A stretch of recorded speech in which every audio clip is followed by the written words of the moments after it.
कक्षा 12 मा पढ्ने सम्पूर्ण विद्यार्थी भाइ बहिनीहरूलाई मेरो यस युट्युब च्यानल ड्रिम्स लर्निङ जोनमा स्वागत छ। आजको यस भिडियोमा कम्पल्सरी इंग्लिश कक्षा 12 को कम्पल्सरी इंग्लिश को जुन यो लिटरेचर सेक्सन अन्तर्गत रहेको एसे, यो एसेहरू मध्येमा पहिलो एसे, फर्स्ट एसे यो अन लाइब्रेरीज भन्ने जुन एसे छ जसलाई लेख्नु भएको छ ओलिभर स्याक्सले, त्यो एसेको बारेमा आज भाइ बहिनीहरूको लागि म केही हेल्प गर्न अथवा चाहिँ केही कुराहरू सिकाउन गइरहेको छु। आशा छ मलाई यस भिडियोले भाइ बहिनीहरूलाई यस एसे बुझ्नलाई सहयोग मिल्नेछ र यसमा मैले चाहिँ नि फर्स्टमा राइटरको बारेमा केही कुराहरू भन्न गइरहेको छु, त्यस्तै गरी एसेको बारेमा, त्यसपछि यस एसेको जुन समरी छ, मैले जुन समरी तयार पारेको छु त्यो समरी एक्सप्लेन गर्नेछु। त्यस्तै गरी अनि एसे टेक्स्ट अथवा एसेसँग सम्बन्धित जुन क्वेसनहरू छ, जस्तै यो अन्डरस्ट्यान्डिङ द टेक्स्ट हैन, जस्तै हाम्रो तीन किसिमका क्वेसनहरू दिएको छ हाम्रो टेक्स्टमा। जस्तै फर्स्टमा अन्डरस्ट्यान्डिङ द टेक्स्ट, त्यस्तै गरी रिफरेन्स टु द कन्टेक्स्ट र अर्को रिफरेन्स बियोन्ड द टेक्स्ट। यो तीनटै क्वेसनहरूको एन्सरहरू पनि मैले एक्सप्लेन गर्नेछु यस भिडियोमा। आउनुहोस् भिडियोलाई सुरु गरौँ। हाम्रो राइटर छ ओलिभर स्याक्स। ओके। सो उहाँको जन्म चाहिँ नि जुलाई 9, 1933 मा भएको थियो। So he was born on 9 July 1933 in London. उहाँ चाहिँ ब्रिटिस राइटर र साइन्टिस्ट हुनुहुन्छ, त्यो चाहिँ न्युरोलोजिस्ट। र उहाँको मृत्यु डाइड अन अगस्ट 30, 2015 मा उहाँको मृत्यु भएको थियो। So he died on 30 August 2015। So he is a medical doctor है, उहाँ डक्टर हुनुहुन्छ, स्पेसली न्युरोलोजिस्ट र एजुकेटेड एट क्वीन्स कलेज, अक्सफोर्डको क्वीन्स कलेजबाट उहाँले आफ्नो शिक्षा प्राप्त गर्नुभएको थियो। सो उहाँ he was educated at Queen's College Oxford. So he got his medical training, उहाँले आफ्नो मेडिकल ट्रेनिङ चाहिँ नि कहाँबाट प्राप्त गर्नुभयो भन्दाखेरि at San Francisco Mount Zion hospital and at UCLA, जहाँबाट उहाँले चाहिँ मेडिकलसँग सम्बन्धित ट्रेनिङहरू प्राप्त गर्नुभयो। सो उहाँले चाहिँ एउटा बुक लेख्नुभएको छ प्यासेन्टहरूको बारेमा है, यसको नाम छ अवेकनिङ्स। सो फेमस बुक भयो उहाँको। So he wrote his book Awakenings, a book about patients. So अर्को उहाँको चाहिँ नि जुन यो पेसेन्टहरूको जुन बारेमा जुन केस स्टडी गरेर हैन, अनयुजुअल जुन डिसअर्डरहरू हुन्छ त्यसको बारेमा केस स्टडी गरेर तयार पारेको लेखिएको हैन जुन लेख छ, जुन यो केस स्टडिज जुन चाहिँ नि एकदम बेस्ट सेलर भएको थियो अथवा जुन बढी बिक्री भएको चाहिँ नि थियो। So it became the case studies became best sellers. Okay, specially on unusual disorders है of the patients.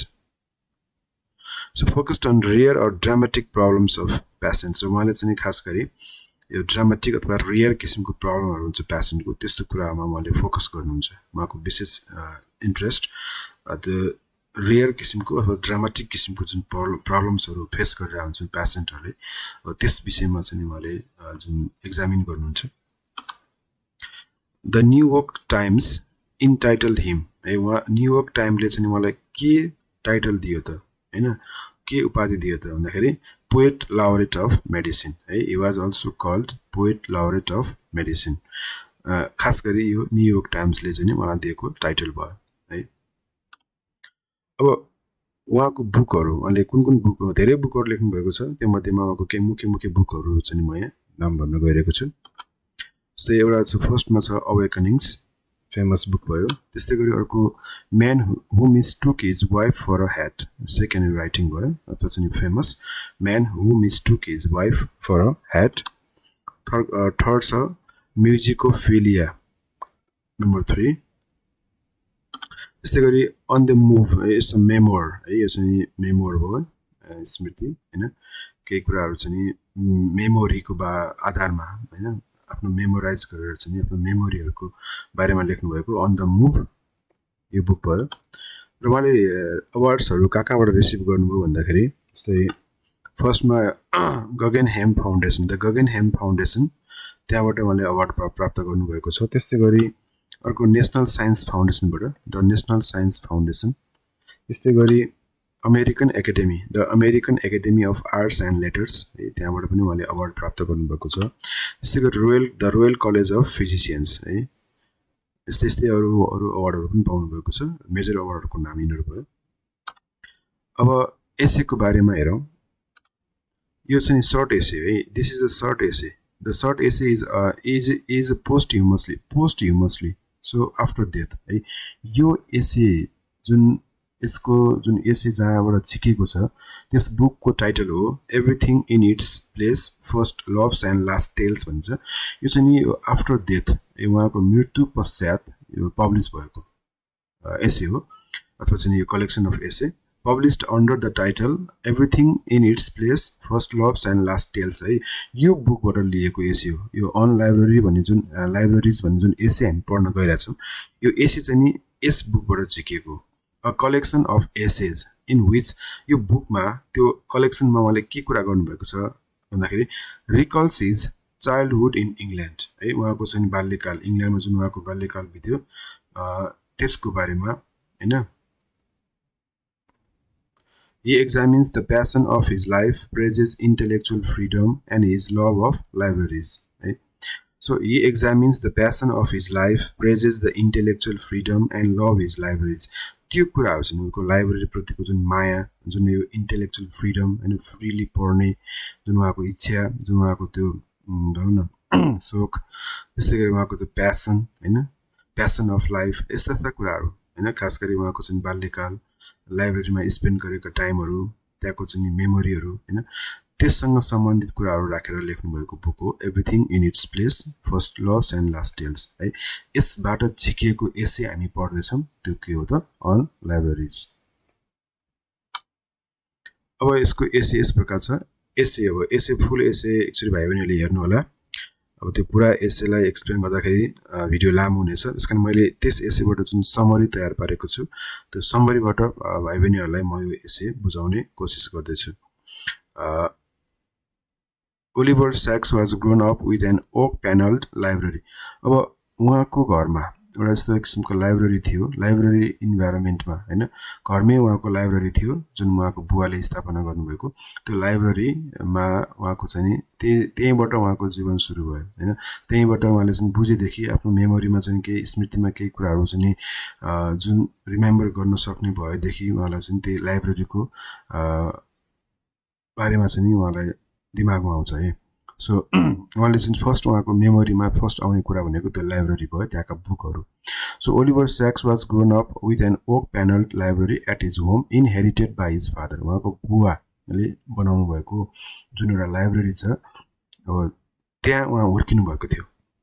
उहाँ चाहिँ एउटा को हुनुहुन्थ्यो, उहाँको बुवा पनि एउटा हिब्रू स्कलर हुनुहुन्थ्यो र लभर अफ हेनरिक इब्सेन, जुन यो नर्वेजियन प्ले राइट छन् हेनरिक इब्सेन, उहाँको लभर हुनुहुन्थ्यो। उहाँको बुकहरू उहाँले चाहिँ रुचाउनुहुन्थ्यो, जुन 1828 देखि 1906 सम्मको यो चाहिँ नर्वेजियन प्ले राइट हो हेनरिक इब्सेन, र उहाँको प्लेहरू चाहिँ त्यो लाइब्रेरीमा राखेको थियो।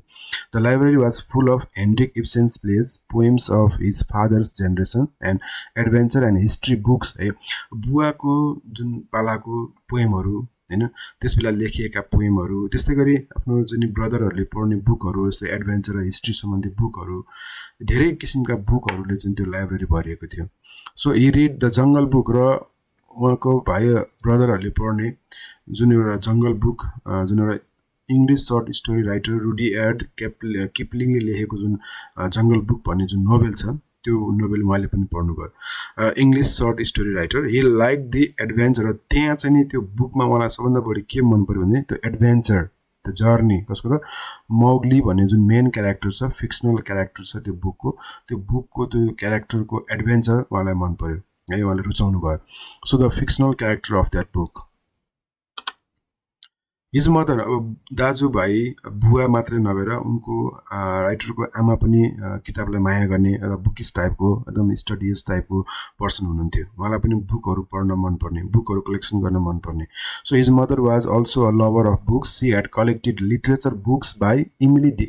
उहाँको जुन सेक्सन मलाई मनपर्ने सेक्सन भनेको लिटरेचर सेक्सन हो। उहाँले चाहिँ नि यस्तै इमले डिकिन्सन है अमेरिकन पोइटको बुकहरू, त्यस्तै गरी एन्थोनी ट्रोलोप होइन इङ्ग्लिस नोभेलिस्टको बुकहरू, त्यस्तै गरी जर्ज बर्नार्ड स आइरिस प्ले राइट, त्यस्तै गरी रुडियार्ड किपलिङ, त्यस्तै गरी विलियम सेक्सपियर इङ्ग्लिस ड्रामाटिस्ट भयो, जोन मिल्टन इङ्ग्लिस पोइट हो। यस्ता यस्ता व्यक्तित्वहरूको यस्ता यस्ता साहित्यकारहरूको चाहिँ बुकहरू उहाँले कलेक्सन गरेर राख्नुभएको थियो। र साथै उहाँले आफू स्कुल पढ्ने टाइममा जुन प्राइजहरू पाउनुभएको थियो बुकहरू, त्यो बुकहरू पनि त्यो लाइब्रेरीमा राखेको थियो। सो राइटरको घरमा प्रायः सबै व्यक्तिहरू सबैमा चाहिँ मेम्बरहरू चाहिँ पढ्न रुचाउने, बुकहरू पढ्न रुचाउने होइन, त्यस्तो किसिमको इन्भाइरोमेन्टमा हाम्रो चाहिँ यो राइटर हुर्किनु भएको थियो। There were also medical books in a special cabinet of his parents surgery, र एउटा मेडिकल एउटा स्पेसल क्याबिनेट थियो जहाँ मेडिकल बुकहरू पनि राखेको थियो। त्यो बुकहरू पनि उहाँले पढ्नुहुन्थ्यो। Along with the most beautiful library he had a little lab, र त्यो लाइब्रेरीसँगै उहाँको छुट्टै एउटा ल्याब पनि थियो, र जहाँ चाहिँ where he spend hours absorbed in books, बुकहरूमा चाहिँ तल्लीन भएर घन्टौँसम्म उहाँ त्यहाँ बसिरहनुहुन्थ्यो, त्यहाँ पढेर बस्नुहुन्थ्यो त्यो लाइब्रेरीमा, त्यो ल्याबमा। सो इभन फर्गेटिङ हिज लन्च र डिनर खाना पनि बिर्सिनुहुन्थ्यो है, त्यति पढाइमा त्यति तल्लीन हुनुहुन्थ्यो होइन। पढाइमा चाहिँ त्यो बुकहरू पढ्न थालिसकेपछि खाना पनि बिर्सिनुहुन्थ्यो।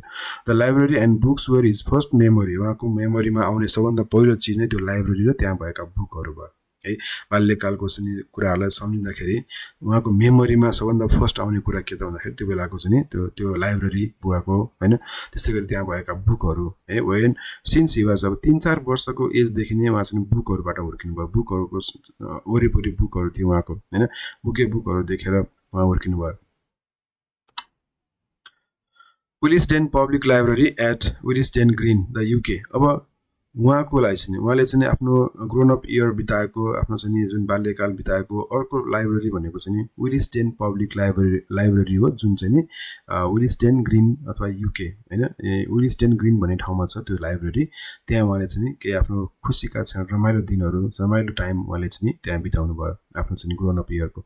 So he got his real education है दियर, उहाँले वास्तविक जीवन शिक्षा है, आफ्नो जीवनको वास्तविक शिक्षा पनि उहाँले त्यहीँबाट प्राप्त गर्नुभएको थियो। As an active reader and habituated at self learning, उहाँ चाहिँ एक्टिभ रिडर, उहाँ चाहिँ बुकहरू पढ्न एक्टिभ भएर बुकहरू पढ्न रुचाउने खालको व्यक्ति हुनुहुन्थ्यो, र उहाँलाई चाहिँ सेल्फ लर्निङ त्यस्तो किसिमको बानी बसेको थियो। आफै अध्ययन गर्ने, अध्ययन गर्ने, आफै खोजेर आफै अध्ययनहरू गर्ने त्यस्तो बानी बसेको थियो। र त्यस कारणले गर्दाखेरि उहाँलाई त्यो स्कुलको जुन त्यो फर्मल किसिमको स्टडी हुन्छ, त्यो स्कुलमा जुन प्यासिभ तरिकाले पढ्ने, टिचरले पढाउने अनि इन्स्ट्रक्सनहरू दिने त्यो गर्ने, त्यो प्यासिभ रिडिङ चाहिँ उहाँलाई मनपर्ने थिएन। उहाँ चाहिँ त्यो कुराहरू उहाँले रुचाउनु भएन, उहाँ आफै अध्ययन गर्ने, आफै पढ्ने। So he was a good learner, उहाँ चाहिँ एउटा राम्रो लर्नर हुनुहुन्थ्यो in libraries and a lover of reading any book of his choice, आफ्नो चोइसमा लागेको, आफ्नो मनपर्ने होइन, आफ्नो इच्छा अनुसारको बुकहरू उहाँ पढ्नुहुन्थ्यो लाइब्रेरीमा बसेर, with the companionship of other readers, त्यस्तै अरू रिडरहरूसँग बसेर, अरू साथीहरूसँग बसेर पढ्न रुचाउनुहुन्थ्यो। So he started reading astronomy and chemistry, र बिस्तारै उहाँको चाहिँ फोकस केमा भयो त एस्ट्रोनोमी र केमिस्ट्रीतिर भयो। बिस्तारै केमिस्ट्री र एस्ट्रोनोमी पढ्न थाल्नुभयो। When he was grown up the Walker library at Saint Paul's school didn't have a chemistry book, अनि जहाँ उहाँ पढ्नुहुन्थ्यो सेन्ट पल्स स्कुल, त्यसको त्यो स्कुलको लाइब्रेरी थियो द वाकर लाइब्रेरी, जहाँ चाहिँ नि प्रशस्त मात्रामा केमिस्ट्री बुकहरू थिएन। त्यस कारण उहाँको स्टडी केमिस्ट्री गर्ने प्रति थियो, केमिस्ट्री पढ्ने प्रति उहाँको रुचि थियो। त्यसले गर्दाखेरि उहाँले के गर्नुभयो भन्दाखेरि त्यो लाइब्रेरीमा भएको साइन्स म्युजियम छ, त्यो साइन्स म्युजियममा चाहिँ उहाँले आफ्नो एक्सेस बनाउनु भयो, आफ्नो चाहिँ स्कुलको टिचरको सहयोगबाट होइन। त्यो त्यहाँ उहाँले केमिस्ट्री बुक पढ्नको लागि टिचरको हेल्प लिनुभयो, र टिचरको सहयोगले उहाँ चाहिँ त्यो साइन्स म्युजियममा भएको त्यो केमिस्ट्री बुकहरू उहाँले पढ्नुभयो। हि भिजिटेड, त्यसपछि उहाँले अर्को लाइब्रेरीहरू कहाँ भिजिट गर्नुभयो भन्दाखेरि he visited Radcliffe science library and the Bodleian when he went to university. अब स्कुलमा त त्यहाँ भयो, अब युनिभर्सिटी पढ्ने क्रममा चाहिँ उहाँले भिजिट गरेको लाइब्रेरी भनेको चाहिँ ऱ्याडक्लिफ साइन्स लाइब्रेरी हो, र अर्को बोडलियन। सो अनि त्यहाँ उहाँले के पढ्नुभयो भन्दाखेरि हि रिड थियोडर हुक है, यो थियोडर हुक भनेको चाहिँ व्यक्तित्व, जिनियस व्यक्तिको बारेमा उहाँले त्यहाँ पढ्नुभयो। So and decided to read his biography, र उहाँ इन्सपायर्ड हुनुभयो है। यो थियोडर हुकको बारेमा पढिसकेपछि उहाँ त्यस व्यक्तित्वबाट उहाँ प्रभावित हुनुभयो, र उहाँले आफैले पनि उहाँको बारेमा बायोग्राफी लेख्ने बारेमा सोच्नुभयो। सो त्यसको लागि उहाँले के गर्नुभयो he collected materials from British museum library अनि ब्रिटिस म्युजियम लाइब्रेरीबाट चाहिँ थियोरी र हुकको बारेमा इन्फर्मेसनहरू कलेक्सन गर्नुभयो र बोर्डलेन भन्ने ठाउँमा बसेर उहाँले चाहिँ उहाँको बारेमा लेख्नुभयो द लाइब्रेरी वा as at the library at Queen's College Oxford was the most loving library र उहाँलाई अर्को मनपर्ने लाइब्रेरी भनेको चाहिँ क्विन्स कलेजको लाइब्रेरी हो है सो हि रिड अनि त्यहाँ उहाँले के गर्नुभयो he read ancient books such as Gesner's Historiae Animalium 1551 मा पब्लिस भएको बुक त्यस्तै गरी Agassiz books Charles Darwin sir Thomas Browne Jonathan Swift and 17th and 18th century literature of Samuel Johnson, David Hume, Alexander Pope and John Dryden. यस्ता व्यक्तित्वको बारेमा चाहिँ उहाँले त्यहाँ पढ्नुभयो क्विन्स कलेजको लाइब्रेरीमा He went to New York City अनि त्यसपछि उहाँ 1965 मा युएसए जानुभयो युएसए को न्युयोर्क सिटीमा उहाँ बस्नुभयो र जहाँ उहाँ बस्नुहुन्थ्यो त्यो अपार्टमेन्ट अलि संकुचित किसिमको अलिकति कन्जस्टेड टाइपको थियो हैन एकदम बडी सफिसिएन्ट स्पेस थिएन त्यहाँ so it was very difficult for त्यस कारणले गर्दाखेरि उहाँलाई त्यहाँ पढ्न लेख्न गाह्रो हुन्थ्यो it was very difficult to read and write in the apartment however he manage to write some of his book migraine तैपनि उहाँले चाहिँ माइग्रेन भन्ने जुन बुक छ त्यसको केही पार्टहरू त्यहाँ चाहिँ लेख्न सम्भव भयो लेख्नुभयो त्यसपछि अर्को लाइब्रेरीमा उहाँ जानुभयो जुन चाहिँ Albert Einstein College of Medicine जहाँ चाहिँ प्रशस्त प्लेस थियो पढ्न होइन so where he felt easy to read and write he met a friend who was also searching for the same old book volume of brain र यो volume of brain खोज्ने क्रममा उहाँले अर्को एउटा साथी भेट्नुभयो है जो चाहिँ सेम बुकको खोजीमा थिए फ्रम 1890 है त यो जुन 1890 तिरको book so he made a good friendship of reading camaraderie sharing knowledge है साथीहरू सबैले बनाउनुहुन्थ्यो उहाँ आफ्नो नलेजहरू सेयर गरेर पढ्ने क्रममा so he continued visiting different libraries आफ्नो जीवनकालमा उहाँले विभिन्न किसिमको लाइब्रेरीहरू भिजिट गर्नुभयो sat at a table with the mountains of books र अगाडि वरिपरि टन्न बुक राखेर उहाँ बस्नुहुन्थ्यो टेबलमा पढेर बस्नुहुन्थ्यो during 1990s what he found 1990s तिरको एउटा घटनाले उहाँलाई सक गरायो है उहाँ चाहिँ त्यो घटना देखेर उहाँ अचम्मित हुनुभयो जस्तै कि the students were ignoring book shelves है उहाँ चाहिँ बुकलाई असाध्यै माया गर्ने तर उहाँले के देख्नुभयो भने त्यति बेलाका विद्यार्थीहरू जुन पढ्ने विद्यार्थीहरू हुन्छन् स्टुडेन्ट्सहरू हुन्छन् उनीहरू चाहिँ बुक सेल्फ्स जुन बुकहरू टन्न भरेको सेल्फ्सहरू हुन्छ त्यसलाई इग्नोर गरिरहेका देख्नुभयो एक्सेसिङ र त्यसको साटोमा उनीहरू चाहिँ एक्सेसिङ देयर कम्प्युटर्स फर इन्फर्मेसन बुकहरू हेर्नेको साटो उनीहरू चाहिँ कम्प्युटरबाट चाहिँ इन्फर्मेसनहरू प्राप्त गरिरहेका थिए so the majority of students were not using books so the college decided to dispose of them त्यस कारणले धेरै जस्ता विद्यार्थीहरूले जुन बुकहरू युज नगर्ने भएको बेला कतिपय बुकहरूलाई डिस्पोज गरियो कलेजले हैन त्यस्तै गरी जस्तै that thing happened in the एसिओएम library and in other libraries in different countries है विभिन्न कन्ट्रीहरूमा विभिन्न किसिमका लाइब्रेरीहरूमा चाहिँ बुकहरू पुरानो बुकहरू डिस्पोज गर्ने काम गर्यो सो यस्तो घटना उहाँलाई मन परेन यो काम उहाँलाई मन परेन most of the books had been thrown out this was like a murder उहाँको लागि यो चाहिँ एउटा मर्डर जस्तै थियो murder or crime to him it was the destruction of the knowledge of centuries है शताब्दीदेखिको जुन नलेजहरूको यो सखाप है डिस्ट्रक्सन जस्तो लाग्यो मलाई so he was saddened by the loss of books however the valuable books were digitalized हुन त धेरै महत्त्वपूर्ण बुकहरूलाई चाहिँ डिजिटल फर्ममा राखेको थियो तैपनि उहाँलाई चाहिँ यो बुकहरू जुन डिस्पोज गरेको बुकहरूलाई इग्नोर गरेको देखेर उहाँ चाहिँ दुःखी हुनुभयो digital books could not inspire उहाँको लागि डिजिटल बुकले त्यति इन्स्पायर गर्न जति रियल बुकले गर्छ not provide the actual delight है पढ्दाखेरिको जति किसिमको आनन्द आउँछ जुन किसिमको आनन्द दिन्छ त्यो रियल बुकले त्यो डिजिटल फर्ममा भएको बुकहरूले दिँदैन so some books are irreplaceable त्यो बुकहरूलाई रिप्लेसै गर्न सकिँदैन त्यो बुकको जुन चाम त्यो बुकको भ्यालु वर्थ है त्यो कुनै चिजबाट त्यसलाई रिप्लेस गर्न सकिँदैन डिजिटल फर्ममा रिप्लेस गरेर त्यो बुकको रियल भ्यालु चाहिँ रिप्लेस गर्न सकिँदैन in the 1960s most of the libraries use to have special rooms for old books 1960 ताकाको कुरा गर्ने हो भने प्रायः जस्तो सबै लाइब्रेरीहरूमा चाहिँ एउटा स्पेसल रुम हुन्थ्यो कसको लागि भन्दाखेरि महत्त्वपूर्ण पुरानो बुकहरूको लागि जस्तै त्यही मध्ये एउटा बुक थियो म्याग्रिम 1873 मा पब्लिस भएको by Edward Living was the book that inspired him to begin his writing career. तो writing career सुरु गर्नलाई इन्स्पायर गर्ने बुक थियो म्याग्रिम है अब यो चाहिँ हाम्रो समरी भयो अब अन्डरस्ट्यान्डिङ द टेक्स्ट क्वेशनहरु छ फर्स्टमा अन्डरस्ट्यान्डिङ द टेक्स्ट सँग सम्बन्धित क्वेशनहरु छ first question is where could the author be found when he was late for lunch or dinner So the author could be found in a little lab along with the oak-paneled library that belonged to his father when he was late for lunch or dinner. What are his first memories? The beautiful oak panel library and books were the first memory of the writer. Why did he dislike school? The author did not like school because he had to listen to the teachers passively obeying their instruction. The author liked to learn himself in libraries, being free to choose books of his own choice. What did he feel about at the library? At the library, he felt free to look out thousands of books, to roam around, and to enjoy the special atmosphere and the quiet companionship of other readers, all like him in the same quest. Why was he so biased about science, especially astronomy and chemistry? He was so biased about science, especially astronomy and chemistry, because science was his study of interest. Any library could provide books on various subjects and faculties to read, and to read all of them is not possible.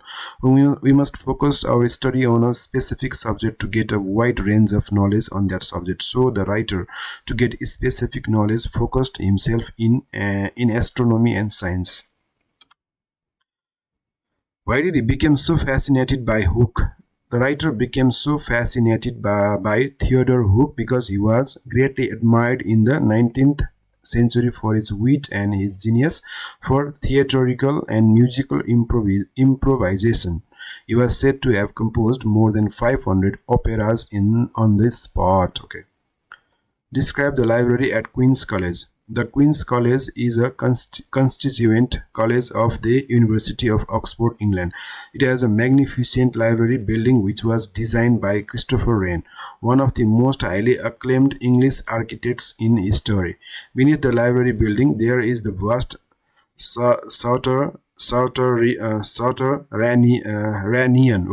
Souterranean holding of the library. Our next question is S number. Why did the students ignore the bookshelves in 1990s? The students ignored the bookshelves in the 1990s because they have access to computerized books. Why was he horrified when he visited the library a couple of months ago? He was horrified when he visited the library a couple of months ago because most of the shelves were sparsely occupied. Most of the books had been thrown out or digitalized. Reference to the context, sir. First question, sir. The author says, I was not a good pupil, but I was a good learner. Justify it with the textual evidence. In the essay, Oliver Sacks says, I was not a good pupil, but I was a good learner. To be a good pupil, one has to be a good relation to teachers in a school. He or she has to attend classes regularly under the instructions provided by the teachers. He or she has to complete all the assignments given by the teacher after the lectures. But Oliver Sacks was not like that kind of people. He didn't like to learn passively. Instead, he likes to learn actively in libraries, selecting books of his choice.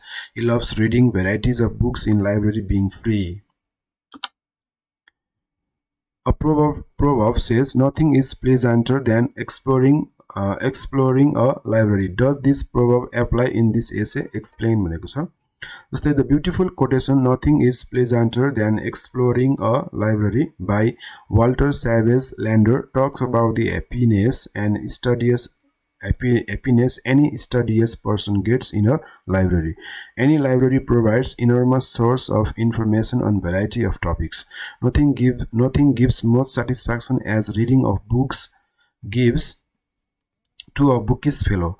Oliver Sacks is a bookworm who spent most of his time in different libraries in different places. His book reading started from his own library at home. All of his family members loved reading books and he was grown up in that environment. The oak panel library at his own home was his favorite room. Instead of attending formal schools, he preferred to read freely in libraries. Especially, he enjoyed the library environment and the quiet companionship of other readers. He would love sitting at a table in libraries with a mountain of books in front of him. Are there other services that you would like to see added to the library? Next question. when we hear the term library, an image comes to our mind that is a room filled with several stocks of book shelves and book lovers reading there.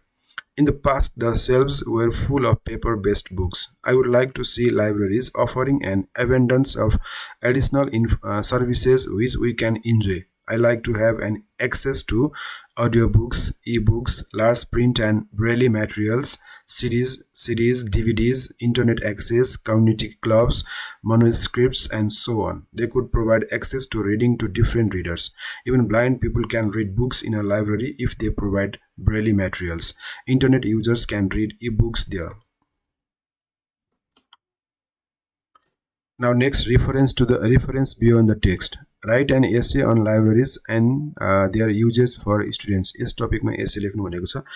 एसे यस तरिकाले मैले नेटबाट search गरेर तयार पारेको छु। यो यसलाई एक्जाम्पलको रूपमा लिएर भाइ बहिनीहरूले आफै एसे लेख्नुपर्ने हुन्छ। एसे लेख्ने प्र्याक्टिस गर्दा राम्रो हुन्छ। यस एसेलाई म डिस्प्ले मात्रै गर्छु, भाइ बहिनीहरूले आफै यसलाई हेर्नु होला। पहिलो प्याराग्राफ भयो। Second paragraph.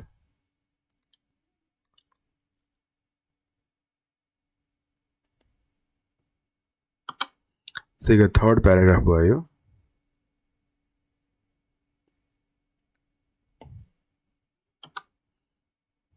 Next. र अब यो अर्को क्वेशन छ। Do you have any public library in your locality? If so, do the people in your community use it? Give a couple of example भनेको छ। आफ्नो वरिपरि कतै अब कम्युनिटीमा कुनै लाइब्रेरी छ भने त्यहाँ चाहिँ पिपलले के गर्छन् हैन, कसरी त्यसको बुकहरुको युज गर्छन्, त्यसलाई एक्जाम हेरेर त्यसको बारेमा चाहिँ केही कुरा लेख्न सोधेको छ। यो पनि भाइ बहिनीहरूले आफै ट्राई गर्नु होला। यदि छैन भने, लाइब्रेरी छैन भने इमेजिन गरेर लेख्नु पर्ने हुन्छ हैन। कम्युनिटीमा एउटा लाइब्रेरी छ भनेर इमेजिन गरेर त्यसको बारेमा यसको आन्सर गर्न सकिन्छ। हस्त धन्यवाद। यस भिडियोमा यति नै। भिडियो पुरा हेरिदिनु भएकोमा धन्यवाद छ, धेरै धन्यवाद छ। र यस च्यानललाई सब्स्क्राइब गर्नु भएको छैन भने कृपया सब्स्क्राइब गरिदिनु होला र सँगै रहेको बेल पनि प्रेस गरिदिनु होला, बेल आइकनलाई प्रेस गरिदिनु होला लेटेस्ट नोटिफिकेसनको लागि। हस्त नमस्ते।